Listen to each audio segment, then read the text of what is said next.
Hi, welcome to Level Talk. Come on in, I'm Russ. Size working his magic as usual behind the camera.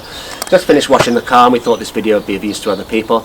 If you're using a standard size bucket and an old style sponge and some washing up liquid, please stop doing that for your car. It's not good, it will scratch it. That's the reason for this video. This is Meguiar's Car Wash Bucket. It holds about 5 US gallons of water. It's $12.99 on Amazon.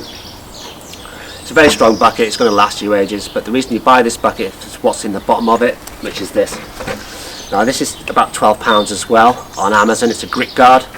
The way you use it, every time every time your mitt goes into the water, you rub it onto the grit guard.